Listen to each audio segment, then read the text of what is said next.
எம்ஜிஆர் தான் என்னை முதல் கலைஞர் இன்டர்வியூ வச்சார். அப்புறம் அங்கேருந்து வந்துட்டோம். அதுக்கப்புறம் தலைவர் ஒருத்தர் வந்து ஒரு மீட்டிங் கூப்பிட்டோம் நாங்கள். அப்போ அவர் வரமாட்டேன்ட்டார். ஒரு சரி சண்டை போட்டு போயிடும் நான்.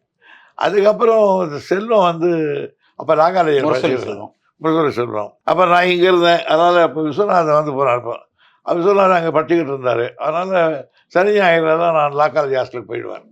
அங்கே இவங்க செல்வம்லாம் வருவாங்க.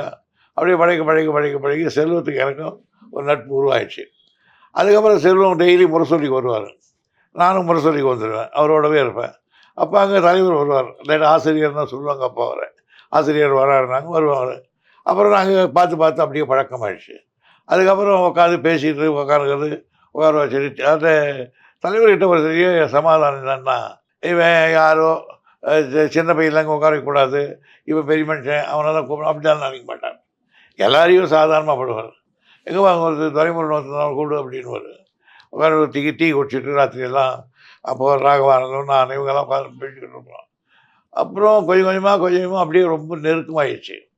அப்புறம் சில நேரங்கள் என்ன பண்ணுவார்னா, அவர் வண்டியிலே கொண்டாந்து என்னை விட்டு போயிடுவார் ஹாஸ்டலுக்கு. விட்டு போயிடுவார். அது கூட லா காலேஜுக்கு வந்துருந்தாங்க. வந்துட்டு அப்புறம் கொண்டாந்து விட்டு போவார். அப்புறம் காத்தால எழுந்தோடனே காலேஜுக்கெல்லாம் போயிட்டு வருவேன். போயிட்டு வந்து சாயந்தரம் இங்கே வந்துடுவேன். அப்போது சில நேரங்களில் எம்ஜிஆர் என்ன பண்ணுவார்னா, என்ன இங்கே சாயந்தரமாக வர சொல்லி வண்டி அனுப்புவார். நான் அவரோட போயிட்டு பகல் பூரா மத்தியானத்துக்கு மேலே இருந்துட்டு கேட்பார்.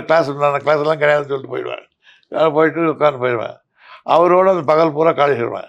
நைட்டு பூரா இவரோடு இருப்பேன். 2 பேர். இவருக்கும் தெரியும் நான் பகல் பூரா அவரோட இருக்கிறேன். இவருக்கும் தெரியும் நைட்டில் அவர் இருக்க. ஆனால் ஒருத்தர் என்ன பேசிக்கிறாங்கன்றதை ஒருத்தர்கிட்ட சொல்ல மாட்டேன். என்னையா பேசிக்கிட்டு இருப்பீங்க நீங்கள் 2 பேருன்னா, நான் சினிமா கதை கேட்டுக்கிட்டு இருப்பேனே. அவர் கேட்டார்னா நான் இலக்கியம் அது பேசிக்கிட்டு இருப்பேன்னு சொல்லிவிடுவேன்.